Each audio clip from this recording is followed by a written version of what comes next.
this thing's my baby. I paid a lot of money for it. Oh, So. okay, I won't touch it. But anyways, so the first multiplayer game we played, which just happened to be the first... I've bought a bunch of fighting games for the system recently, so the first one we decided to play was Balls 3D, the Balls. director's cut.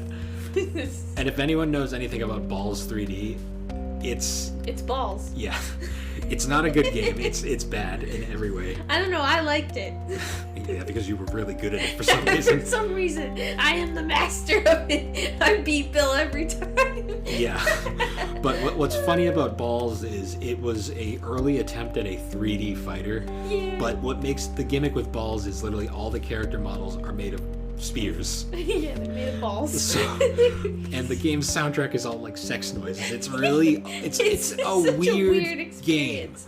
Like Yeah. my god. But like it's also straight up a button mashing Oh yeah, insanity. there's no skill Yeah, to no, it. nothing it's at all. It's just slamming buttons.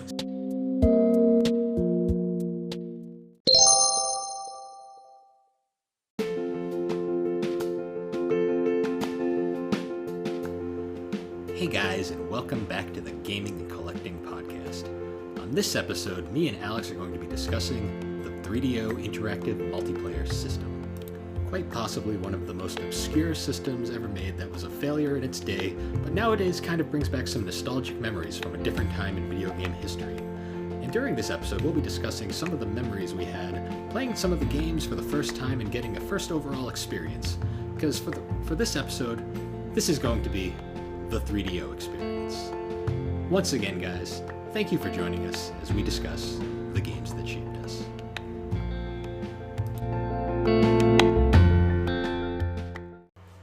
So, how you been? I've been good. This week has been pretty good. It went by moderately fast. Yeah. You know? So, if you notice we sound kind of different this time, we're actually in the same room again for once. Woo!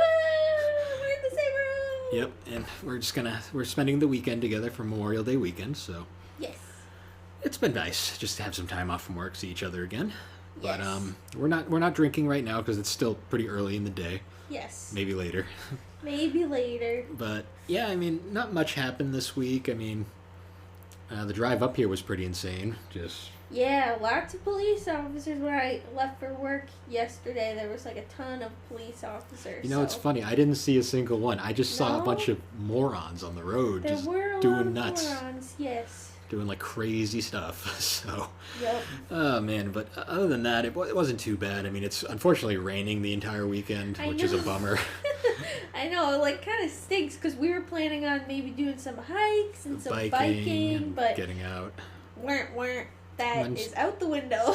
But instead, we went out and had lunch and dinner last night. We just had breakfast earlier. Yep. Gonna be ordering some dinner after this podcast gets recorded, but Woo! anyways, so for this episode, we're actually this is an interesting look. We're trying something new this time, guys. Yeah. This episode, we just finished playing about 12 to 13 different games for the 3DO interactive multiplayer system. Now, the 3DO was a video game system from the 5th generation of video game consoles. It was released in 1993, so it predates the PlayStation, the N64, and the Sega Saturn. I believe I think the Atari Jaguar was around the same point. It may predate that as well. Mm-hmm. And the 3DO is an interesting video game system because it was designed by the 3DO company, which was founded by Trip Hawkins. And Trip Hawkins was the original founder of Electronic Arts. Oh. And he had left Electronic Arts to form the 3DO. Yep. And his entire goal with 3DO was it was supposed to be a video game standard similar to, say, like VHS or DVD. So his idea was he would his company designed the hardware specs for the 3DO, but then license them out to different different manufacturers, and they would pay 3DO wouldn't make any money off the consoles per se, but they'd make most of their money off of the games and software. Mm-hmm. So the console was licensed out to a whole bunch of different manufacturers. Only 3 actually made 3DOs though. Oh.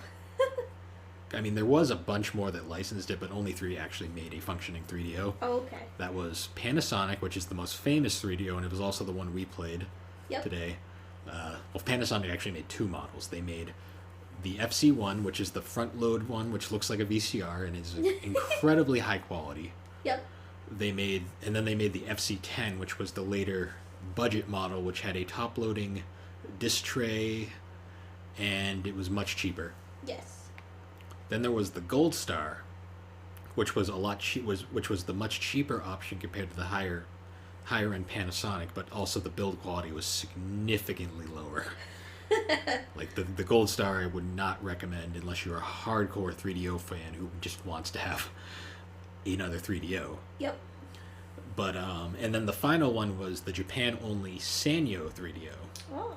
Which was the Japanese 3DO on the market. Yep.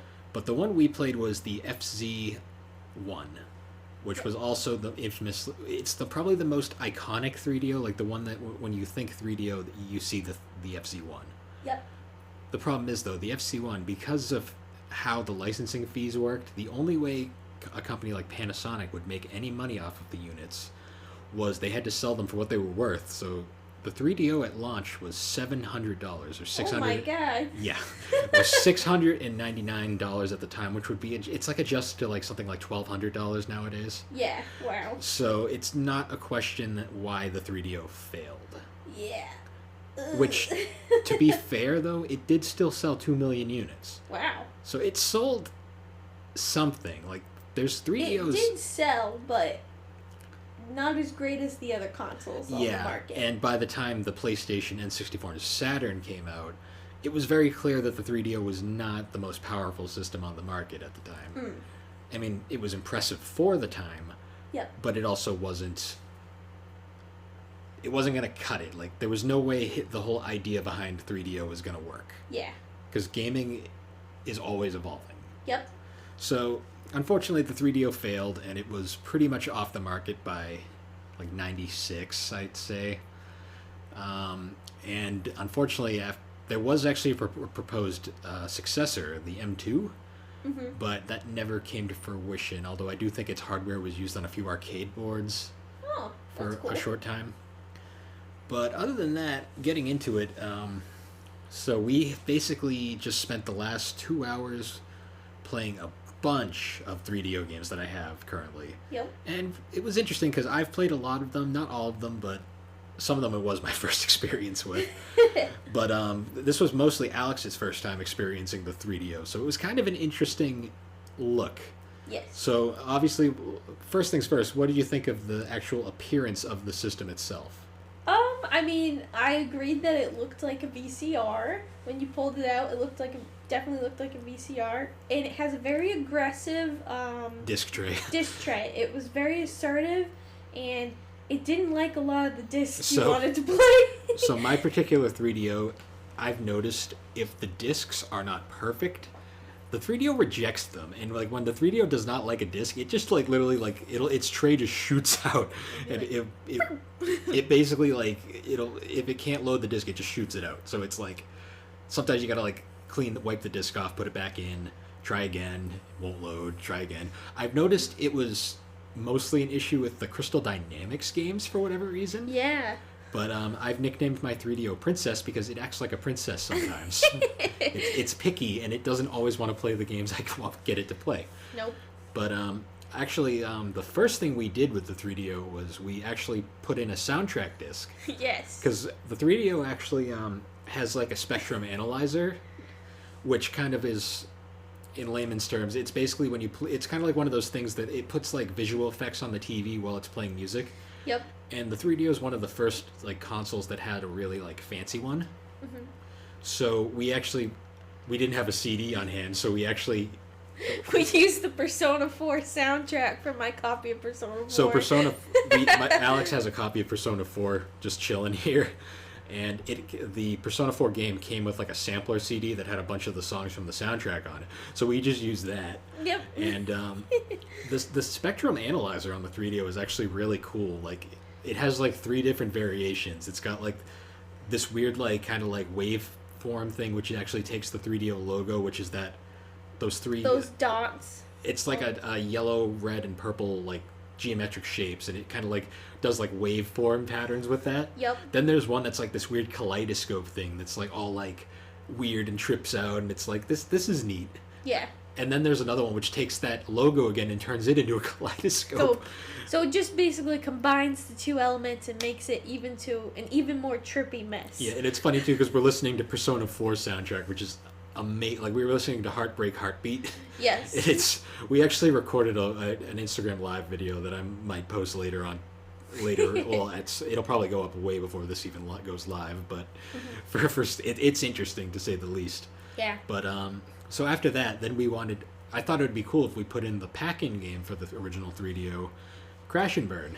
But that crashed and burned. Yeah. So you know how we were joking about how the 3DO sometimes it's picky and doesn't want to play games? Yep. Well, Crash and Burn is one of those games which I've had serious issues getting to work. Yep. Like I've had 3 copies of Crash and Burn. 2 of them had disk rot and wouldn't work. Yep. The one I have now sometimes works, but today it just wasn't happening. Nope. Like, the 3DO just would not play it. It was just like, not it kept today. spitting it out. It was like, nope. Not Very happening. aggressively, too. Yeah, the 3DO's disc tray is like aggressive. Like it like slams open. Which makes it more frustrating because you're just like, no! It's like, I don't want to play! No! Yeah. But anyways, so we kind of gave up on that quick, and then of course the first thing I wanted to show off probably one of the most graphically impressive games on the 3DO, Yep. which is a game called Blade Force. Yes. And Blade Force is like a third-person like shooter game where you kind of fly around as a guy with a jetpack, but the CGI. A jetpack with a propeller, though. Yeah, it's a very lame jetpack. It's actually it's like Squidward's jetpack from a SpongeBob movie. You don't remember? It was like a helicopter. You'll rewatch the original SpongeBob movie, you'll know what I'm talking about. Okay. But fun thing about this game, the CGI is so 90s cringe. Oh yeah, everyone looks like a burn victim. Yeah, everyone looks burnt and like it's very a product of its time, but it has like this really dramatic voice acting. Oh yeah. And but then the gameplay it's like a third-person shooter. You're this flying helicopter man and you're shooting things. Yeah, and it looks cool for the time because the 3DO didn't really. The 3DO's 3D was weird because it wasn't true 3D. It was kind of like doing like clever. It was like a halfway 3D. Yeah, it did. It was kind of like Duke Nukem 3D. It did a lot of clever tricks with like how the 3D was rendered. Yep. But when you're playing that game kind of makes you sick while you play it because of how the camera like flies around the screen, and it was goofy. And we messed around with the tutorial for that for a few minutes. That's one of those games that I feel like you really need to be into to play. Oh yeah. Because it's an experience. Yeah. It's an interesting experience, but it is definitely an experience. Yeah, I remember you commenting that like one of the main issues you had with it was that you didn't have an analog stick. Yeah. And you're trying to do this 3D motion and it's just like not working. So like there were times where you were trying to pick up health and you just had to keep like spinning around and around to get it. So the 3DO came out obviously before the N64, so the analog stick had not yet been implemented in gaming history at this point. Yep. So because of that, it was kind of the 3DO's controller. I like the 3DO's controller, but it is very. It's kind of like a cross between a Sega Genesis 3-button controller and a Super Nintendo controller. Yeah. It works for what it is, but it also is very lacking for a lot of the games that it's trying to play. Yes. And because of that, it gets a little complicated with some of the more technologically impressive games in the system. Yep. But for some of the better games, it's okay. Yeah. But anyways, after Blade Force, then we moved on. We wanted to do multiplayer. Yep. So before we get into the games we played, I want to talk about the 3DO's multiplayer. So the 3DO, I pointed this out to Alex. I told her, look at the front of the 3DO, and tell me what you noticed that's funny about it. Yep. Well, there's only one spot to plug your remote in. Yes. So because of that, the way that they envisioned the 3DO is there's only one input on the 3DO. Thankfully, every 3DO uses the same input, so if you have a Gold Star controller, which is what we happen to have, we had one Panasonic and one Gold Star controller. Yep. They all have the same input, so you can use a Gold Star controller on a Panasonic 3DO. It won't be a problem. Yep. what's funny is the way they did multiplayer was the input for the controller is actually in the input for player 2 is in the player 1 controller. Yes. So you have to daisy chain the controllers to do multiplayer. Yes. It is so goofy, and it makes it very awkward to play certain games because you have a giant input in the top of your controller while you're trying to play. Yep. Thankfully, the 3DO controllers the cords for the controllers are stupidly long. Yeah, no, I can't imagine if they were like short. You'd be just like right next to the person, like going like. But what's funny is, if you say the player 2 controller is doing better than you could just unplug their controller. Rude. I'm surprised you didn't do that. No, because I don't want to hurt the 3DO. Oh, okay. This thing's my baby. I paid a lot of money for it. Oh, so. Okay. I won't touch it. But anyways, so the first multiplayer game we played, which just happened to be the first... I've bought a bunch of fighting games for the system recently, so the first one we decided to play was Balls 3D, the director's cut. And if anyone knows anything about Balls 3D, it's balls. Yeah.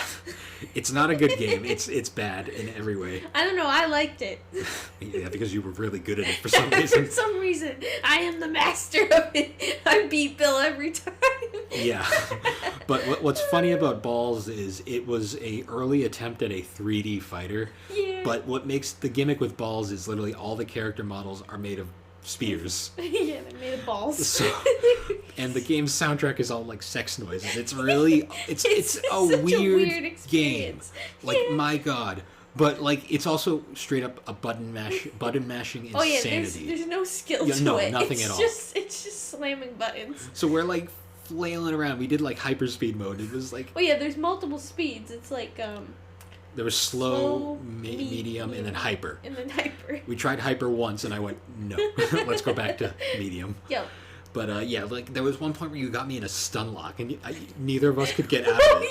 The game just, like, gave up, and I was just constantly hitting you. Yeah. And I wasn't pressing the button, and he wasn't pressing the button. But I was still killing you. And I think that was the first round, too. Yeah. It was the very first time we played. Yeah, and I won one round. She won every other round. It was ridiculous. It also didn't tell you, like most games, like when the character wins, it goes like blah blah so wins, and so or won, like so and so won, and then nope, it just like ends. Yeah. It just ends. Like, it does a replay. It does your greatest hits. It replays the greatest hits, and then that's it. It doesn't even tell you who wins. And then they do this weird victory dance. Yeah, they do this victory dance in a circle of your when your character body. When your character dies, their spears just implode everywhere in a circle. So then the victor just kind of dances around in them. It's a really bizarre game. Yeah, and some of the dances were weird. Like at one point, I was this rhinoceros, and instead of like dancing, it just kept kind of spreading its legs. Yeah, in the air. Did you notice that? It just kept going spread eagle, and I was just like, "What is happening?" Yeah.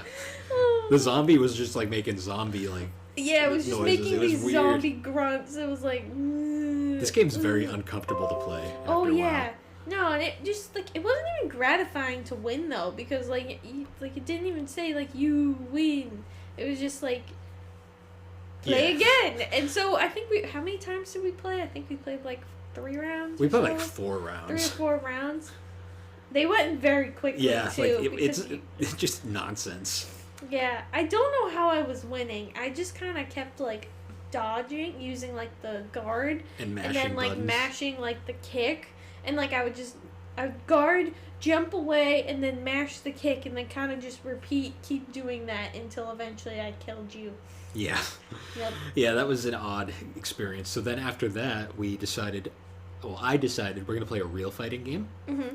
So I put in Super Street Fighter 2 Turbo, which is actually the 3DO version of that game is considered the best port before like the Arcade Perfect ports that came out on like later on down the line. Yep. So we played that one, and the 3DO controller is not designed well for Street Fighter. Like it doesn't have enough buttons, so you actually have to use the start button to play. Yeah, I didn't end up using it. Well, no, because you were too busy doing other things. Yeah. So this one was a bit more balanced. Well, at first I didn't realize Alex's handicap was like maxed.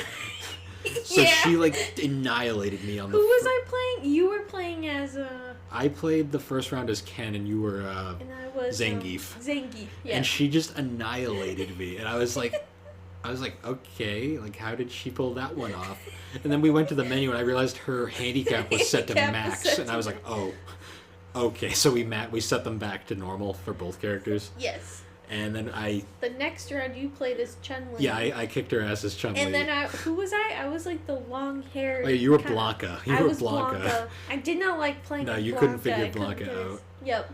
And then after that, I played as Ryu, and you were Vega, and you liked Vega. I liked Vega, so I kept Vega for the rest of the time. And then she beat me as Vega every round, and I was like, yeah! I was like, okay.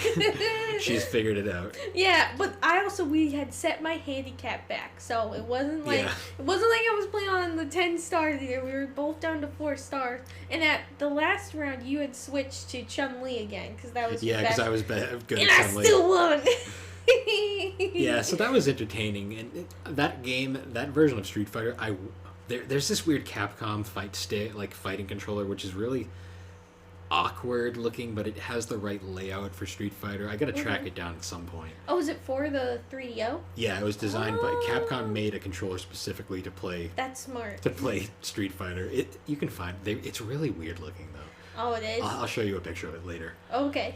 But yeah, so after that, then we decided to go from a Capcom fighter to an SNK fighter, and we moved over to Samurai Showdown, which I also happen to have. Which I didn't like as much for one reason. So, the first thing we do is I decided to pick the anime-looking girl, because that's just what I do. And she went with, what was his name again? I think his name was like... Ice Cube or something? No. It was like Corn Dog? No, it wasn't Corn It was this very it was this very large. He was the USA character. It was this very large guy. Large pink guy. I forget his name. I forget his name too, but I jokingly picked him, like thinking that I would be able to switch characters. And then she kicked my ass every single round. But she hated it because of who she was playing as. Yeah. And it wouldn't let her switch. It wouldn't let me switch characters. Bill got to switch characters, but I was locked in as the big fat pink guy. Yeah. With like this sickle thing weapon because. Yeah. And it was interesting. I mean, that one played okay on the 3DO. Yeah, it wasn't that bad. I just wanted to not be that character. That was funny. And that one, like, it had the weapons component. Yeah, it was more of a weapons-based fighter. Yep. And we played that one for a bit, and she won every round because she was really good with that fighter, but she hated every minute of it. Yeah, because I didn't want to be the big pink guy. I gotta figure out who I was again. I forget the name. With like an M. Was it like Ma? No, it was something weird. But anyways, after that, then we decided to play the Grandmaster of fighters on the 3DO. Yes. And by that I mean one of the most crap ones ever, but it's great for its other reasons. We decided to play Way of the Warrior. Yes. And if people don't know anything about Way of the Warrior was actually the final game made by Naughty Dog before they made Crash Bandicoot. Yes.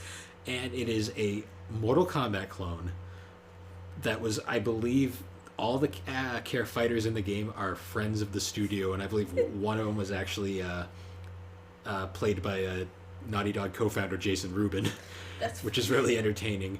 And the best part about the game, besides the fact that it was a Naughty Dog game pre-Crash, is the soundtrack is entirely White Zombie. Yeah. And the animations and like still frames and voice acting is so cheesy, like cringy. Oh yeah. But we actually had a surprising amount of fun with it, even though Alex just spammed jumps for like the entire round. Yeah. Bill was like, "Ooh, you would have gotten kicked out of a tournament." And I'm like, I'm not here to play a tournament. I'm here to just have fun and win. Yeah, and it's not fun when you just jump up and down and spam one attack. Hey, I didn't do it. I only did it that first round. Yeah. And then I didn't do it at. Then you spam that broken kick. Then you spam that broken kick move on that weird like. Yeah. There was one guy who was, I think his name was Dragon. Dragon. His name was Dragon. He was basically had this move that was like. He was what's the character's name from Mortal Kombat? I can't remember the name right now, but the Liu Kang. He was basically the Liu Kang of this game. Yep. But he had this really obnoxious like kick move that was impossible to dodge. Yeah, and I just kept like I don't know how I was doing it, but I must have just been getting lucky because I just kept getting it over and over, and that round went by so fast. Yeah, that was entertaining. And then after that, we decided to play. I believe we played Petanque next. Petanque. And if anyone, I've shared Petanque on my blog a couple times, and what Petanque is trash. It's not a good game. I'll say that now. But the reason why you play Petanque is for how bad of a game it is. Oh yeah. Petanque is a pinball game where you play as the ball. And it is absurd in every way imaginable. And it hurt your eyes to look at. It's super... so unpleasant to look at. Uncomfortable on the eyes, and I remember we wanted to do 2-player mode because it had a 2-player. And we got the controllers all set, but then we found out it was one of those... one person plays, and then the next person plays. Yeah, you pass the controller around. So she was like, I don't want to play this anymore. This looks like shit. Yeah. And it was shit. Yeah, it wasn't good. It wasn't good at all. So then after that, this one's kind of funny. I own Petanque specifically because I find it amusing. Yeah. Just how freaking ridiculous it is as a concept. Yeah. But after Petanque, then we decided this one's kind of funny. So when I was searching for 3DO games, I was just looking for things that were cheap, and one that caught my eye was a game called Shanghai Triple Threat. Yes. And I didn't know at the time that there's a series called the Shanghai series is actually a thing. Yeah. So I bought it thinking it was some sort of like action, like beat 'em up or like fighting something. game, because the cover art's like this, looks like a fighting game-esque thing. So then lo and behold, I booted up and it's Mahjong. Yeah. So then of course I have to show Alex it, and little though I know, Alex actually loves Mahjong. I do. I really like playing it. I used to play it like on like the PC, like when like Windows used to have all those like different little games.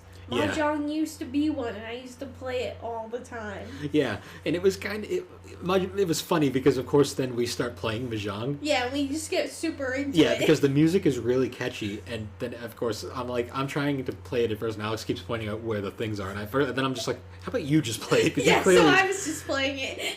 You clearly want to play more than I do. Yeah. So then we finished the board of Mahjong, which was entertaining, the slightest, even though some of the piece tiles were a little confusing. Oh yeah, there were like some tiles that like they looked different, but I guess they were the same. They were close enough that they were the same. Yeah, so.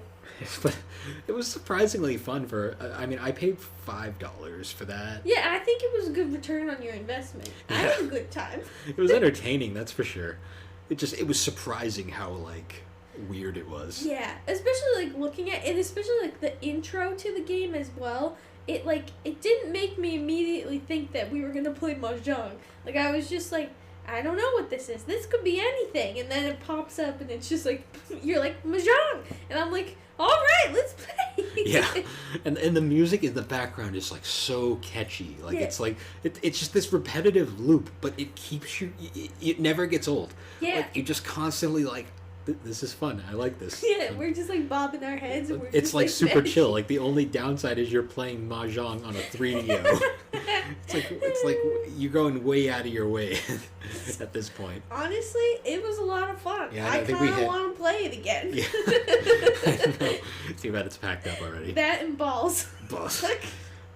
Yeah. Balls. Oh man, it's funny though because 3DO games all had like these really like. They were like the 3DO at the time was like super into like full motion video and like pre-rendered graphics and like CD quality audio. Yep. And it was like every game had to like show that off and be like, this is it. Yep. So that one was fun, and I'm actually surprised we actually finished that board actually. Yeah, well, I was determined at that point. I wanted to get through it. I also really liked playing. Yeah, and it's funny. Because we played all those, and out of the fighting games were all really fun, even though some of them were kind of hilariously crap. Oh yeah, also while we're at it, we got to talk about 3DO boxes. Oh Yeah, I was like, was that a game? No. And then no. But then I like, as soon as you said, I was like, oh, boxes. So, for a lot of people, if anyone knows, has seen a 3DO case, they are the most unnecessarily ridiculous, like, video game cases ever made. Like, they're gonna be in the thumbnail for this episode when it comes out. Yep. But they are like, if anyone remembers, like, long boxes from like old like CDs when those first came out. Yep. They're huge. They're mostly wasted cardboard. Oh yeah. Like some of them are super fancy and like they have like these side clips and they open up like those old DVD cases from back in the day. Yep. And they hold the disc, but they're like completely empty other than that. It's like completely wasted like cardboard. Yep. Other ones are just generic like cardboard boxes with a jewel case inside. Yep. And finding complete 3DO games these days in good condition is a challenge. Yeah. Like I only have 5 of them currently. Yep. And the rest of them are just in like generic like jewel cases, or like some of the 3DO games came in like a jewel case which was in a cardboard box. Yeah. So collecting 3DO games is a challenge, especially if you're a completionist. Yeah, especially because I bet like a lot of people, like when they got their 3DO games, like they just took the box and chucked it in the trash, not knowing that it would be worth a lot in the future. Because I'm sure like even if it's like not the best game, even if it's just the Mahjong game, so, if it came in the box, I bet it would have been like, is it more expensive when it's in the boxes? Probably. Well, I'll say it is expensive because my we're talking about collecting again. Woo! When I we're talking about what's in our podcast name. What? When I tracked down my copy of Gex was $100.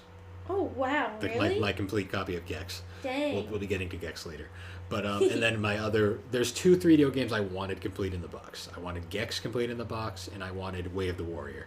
Yep. And Way of the Warrior was like $50. I got that at Retro World a year ago. Oh, nice. And then I have a couple of the EA boxes because those are like the super fancy ones. Mm-hmm. I also have Blade Force box just because. But yeah, those boxes are wicked unnecessary. And you know what the worst part is? They don't fit on any shelf. So I have to have them like on their side on a shelf because that's the only way they'll fit. And they take up almost the entire shelf. Womp womp. Oh man, it's such a waste of like You'd have material. to like make a custom shelf for it. Yeah. And no one has time for that. No, not at all. Yep. Well, anyways, guys, we're going to take a quick break and we'll be right back. Woo!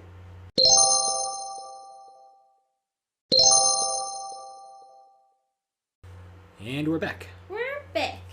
So, the next game we played was pretty interesting. We actually decided to play one of the more early games. Mm-hmm. Now, because 3DO was founded by Trip Hawkins, who was EA's founder, EA was like one of the earliest, like the most dedicated developers for the 3DO, alongside Crystal Dynamics, ironically.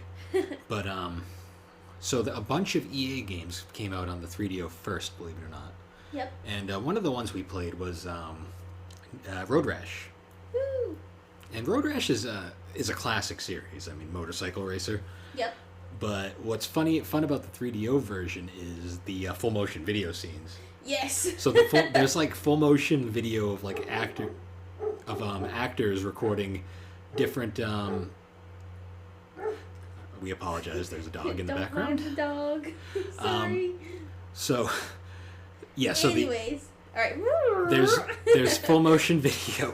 Oh God, we're falling apart now. Tragic.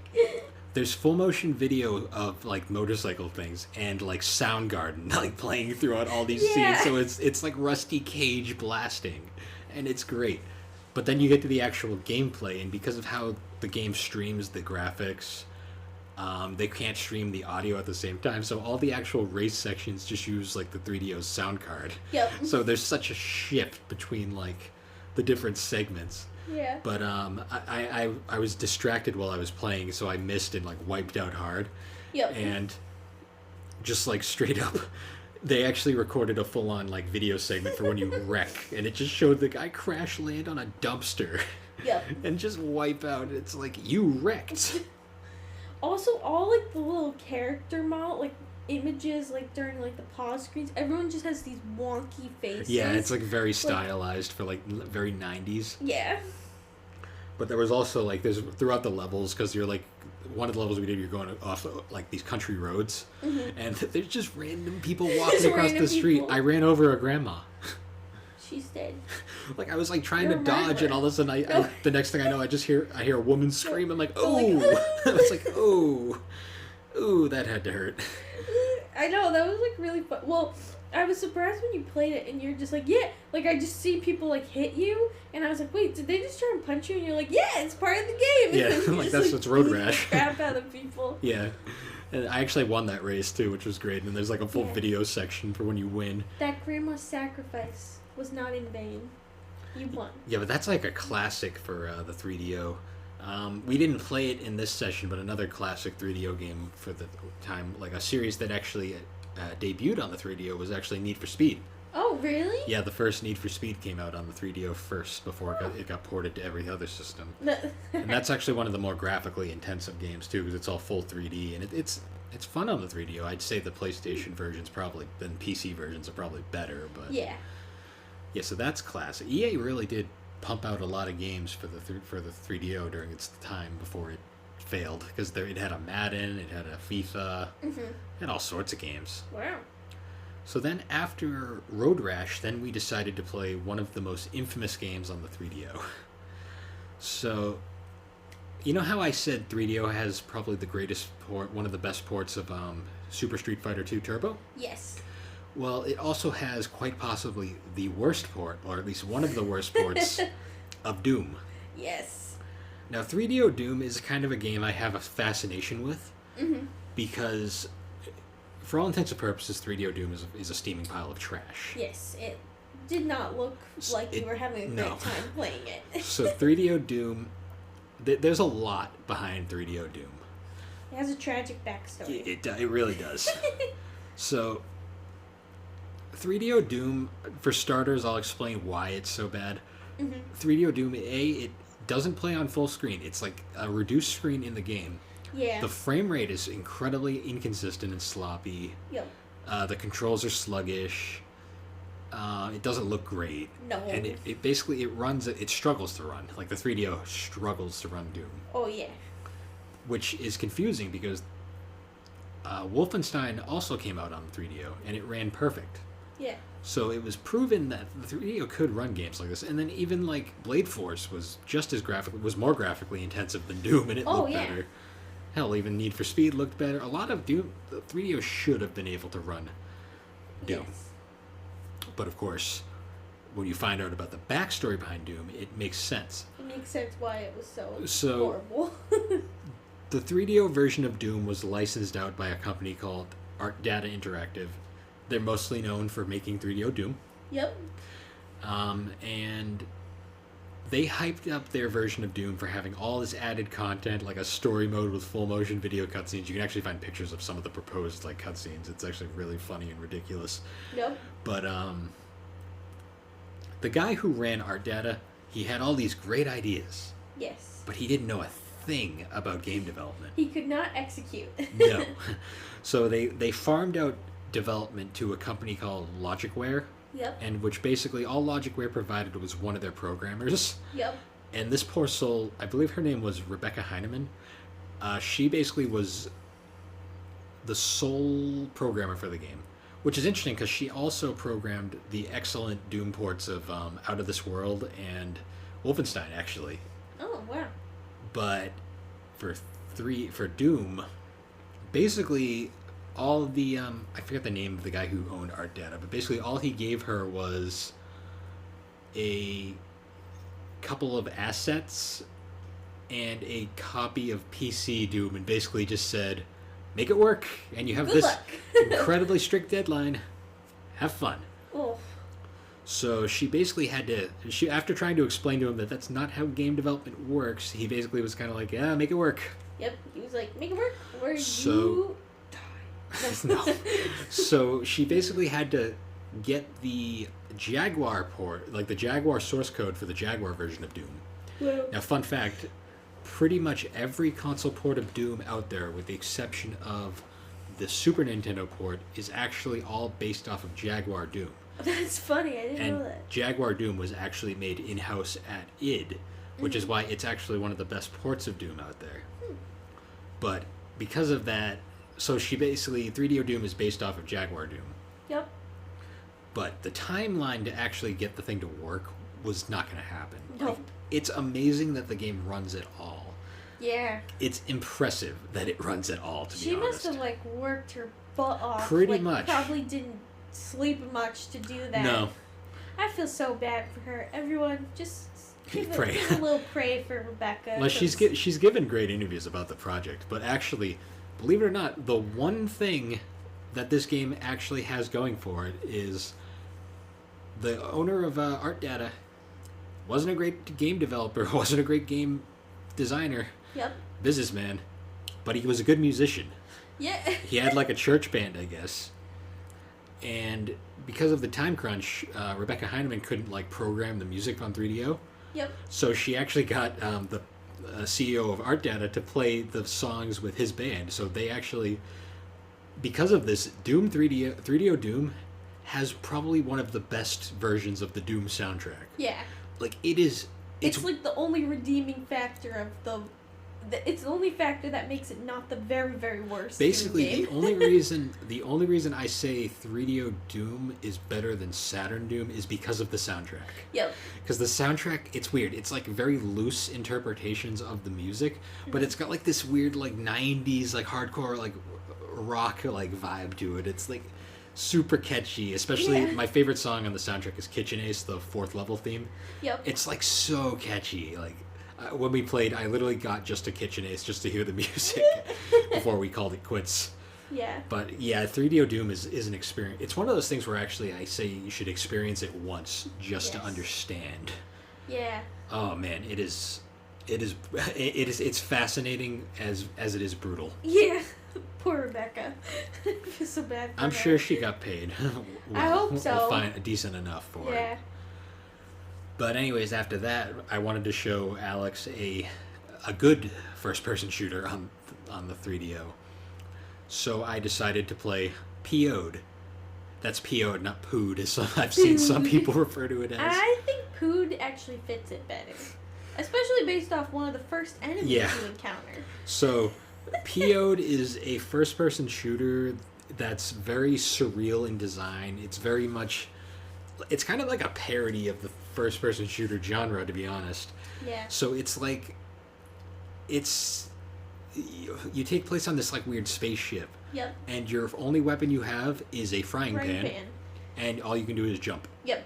And instead of like having like being, why was this even there? But they just put little feet in the corner because I guess you get just to prove that you can jump. Well, you can jump. You get a jetpack later. So you get to stare at feet for like the whole level, and like that was the first thing. Bill started it up, and then I just look and I'm like, why the hell is there feet?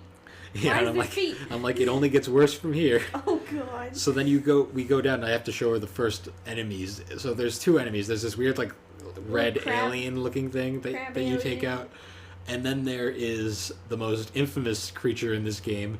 Yep. It is literally a pair of legs with a hole. And it shoots poop at you. It's either that or like fart gas. You're literally fighting and... It looks solid, Bill. I don't want to get too off the rails here. Bill, we're talking about Pood. P.O.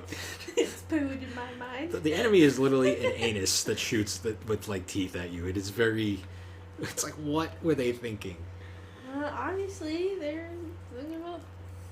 That game only gets more and more ridiculous as it goes on. You only played it for a little bit. I just wanted to showcase how bizarre it is. And it was time. And yeah, and I mean, we didn't play it this time, but the only other FPS that the 3DO really had that was super interesting was a 3DO made actually by 3DO themselves, and it was called Killing Time. Yes. And it's like a horror-themed first-person shooter, and it has like... That one's cool, because that one actually integrates like full-motion video into the actual levels. Yep. And it's like... It's kind of cool, because it's got a very like gothic horror vibe to it. And it's one of the more interesting games on the 3DO. It's also on PC, believe it or not. Huh, nice. But after that, then we kind of were starting to wrap it down, and the last game we decided to play was probably the most infamous. No, not infamous, most iconic. Oh, okay. Iconic. The most iconic game on the 3DO, and that was Gex. Gex. Gex was a 3D platformer designed by Crystal Dynamics, and it was pretty much their mascot for a good time. Yeah, we also almost didn't work. Yeah. We almost were not able to play it because Princess was being very sassy again and did not want us to play Gex for some reason. For some reason, I've had issues with my copy of Gex. It always works, but for some reason, the 3DO it doesn't want to play Gex. It doesn't want to. So we spent about 10 minutes just trying to get the damn thing to play. Yep. Like, it would constantly be like, it would load. The screen would start, you'd hear the disc spinning, you'd hear it loading, and then it just spit it out. It would just and again, very sassily. Yeah, just nope. And be like, no. So then, after about 10 minutes, we finally get the game to run. Yes. And oh my god, the pre-renders aren't doing doing hot. They were just the intro cutscene was just glitching out every 2 seconds. Dana Gold's Gex was glitching, he was struggling to talk, and I'm like, oh no, okay, we have to skip this because it's gonna crash. Yep. So then we finally get to the game, and even the game was struggling a little bit. Yeah, and you could hear the 3DO going it was struggling. Yeah, it was struggling. But Gex on the 3DO is probably the best version of the game because that's what it was designed for. Yeah. I mean, it is on the Saturn and the PlayStation as well. Yep. So the PlayStation version is probably the most common version that most people have played. Yeah. But I mean, playing it again, it's fun. It's a really cool side-scrolling platformer. Yeah. And its main gimmick is, besides Gex being the pop culture reference maniac that he's known for. Yep. The first Gex was more tame, and it was more designed around the whole gimmick of Gex as a gecko. Yeah. So he can stick to walls, and you can stick to any surface in the game and climb around. So a lot of puzzles are designed around that. Yep.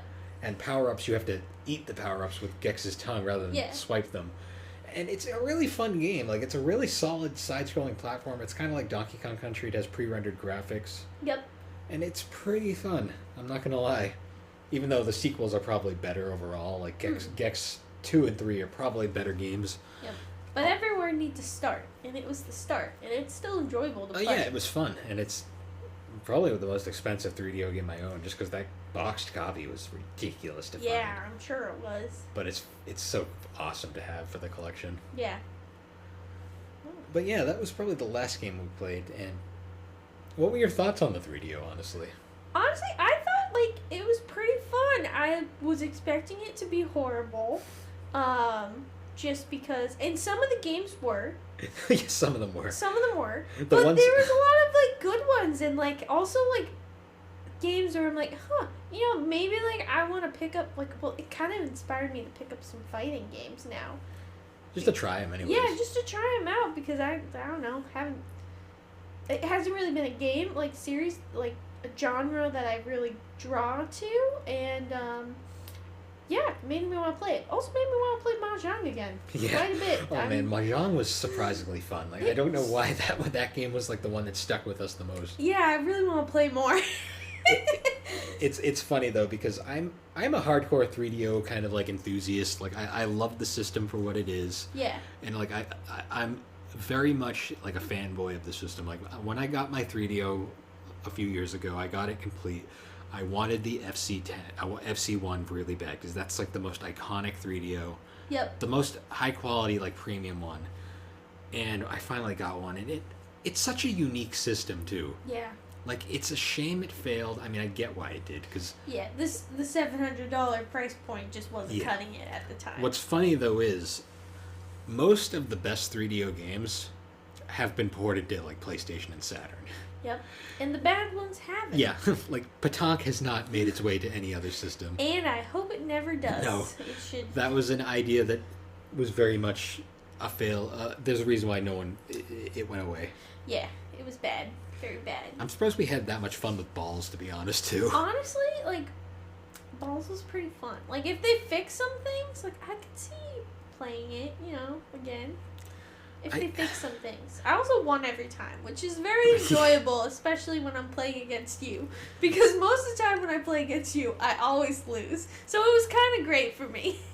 Yeah. I love that. And also it's just really, like, it just makes you laugh to go, yeah, we were playing balls today. Oh, if anybody had walked by and heard just, like, what was going on. Oh, yeah. Because the sound effects and music in balls are so, like, what are they playing? Yeah.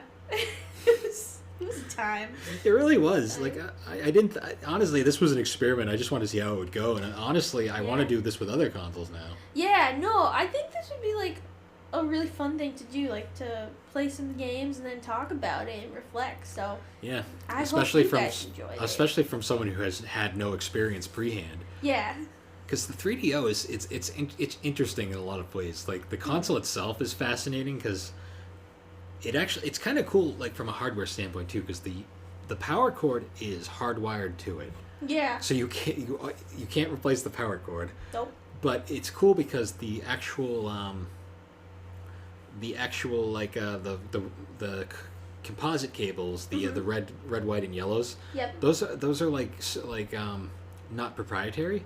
Yeah. So you can use like any generic like cables and they work. Yeah. So if something broke, like you'd be good. Yeah, and nowadays finding replacements is easy as hell. Oh yeah. The hardest thing about owning a 3DO these days is finding one that works. Yeah. Because the 3DO is like, they're not the cheapest things these days. The games themselves, finding loose 3DO games isn't the hardest thing. Yeah. And there was a lot of really good games on there. Like it has a really good port of Alone in the Dark, which we didn't play this time around, but that's like one of the first 3D like survival horror games. Oh, cool. And it was made for the PC, but the 3DO has a really good port of the first one. It's actually probably the only real console port of that game now that I think about it. Yeah. But it has that. The problem is the 3DO themselves are just so expensive for no reason. Yeah. But anyways, I guess before we cut off, I should probably think like what other consoles would we want to do like in a retrospective of like this. Like maybe the Jaguar would be interesting, but I have to play some Jag. Play some Jag. I'd have to get more Jaguar games though, because I only have so many of them. Jaguar would be fun. I think it would also be fun if we played the Sega. The Dreamcast. The Dreamcast. Well, yeah, because I know you have a ton of like nostalgia for it, and I've never played it, and I do want to like play it. Oh, and if you like fighting games, the Dreamcast is the fighting game system. All right, we're gonna play the Dreamcast next time. Then at some The point. next time I'm down here, we're gonna do a Dreamcast. Do you have a Coleco Color Vision? No, I don't have a Coleco Vision. You have a Coleco? No. I'm trying to think. Oh, it would be fun. Do you have any old like Pong consoles? No. Well, I have the 2600. Yeah, we could do the 2600. Maybe. That'd be funny. The Saturn would be cool too. Yeah. I'm just trying to think of some cool different consoles that we could do. Yeah. I mean, 'cause we have so many of them. I mean, even you have so many of them. Even like the OG Xbox would be interesting, just because. Yeah. There's some pretty cool games on the OG Xbox that nobody talks about. Yep. There's that. But also we could do some like some Wii, not Wii U, some Nintendo Switch games online, because we could do that and we don't have to necessarily be in the same room to do that. So that would be fun too. Yeah. Or just some online games as well. Do some RuneScape. Yeah, well, RuneScape's coming, guys, at some point. It's coming at some point. I gotta start playing again. I need more time to get ready. That one's going to be a big endeavor. Yes. But yeah, I mean, I like this. This was a different idea. Yeah. No, I think it would be something cool because I mean, there's only so many memories we have now, so we gotta keep podcasting. I know. Oh man, that was fun though. Yeah. Definitely a different idea for once. Definitely fun. Definitely different. Hopefully it was enjoyable. Yeah. Well, anyways, guys, like always, the Gaming and Collecting Podcast is an Anchor Podcast production, and you can easily find us on all your major podcasting platforms, most notably Apple Podcast and Spotify Podcast. Or Spoofy. Yeah, you want to go there. But anyways, guys, thanks again for joining us as we discuss the games that shaped us. Woo! We'll see you all next time. Next time. Woo! Bye. Bye. You can do it. I believe in you.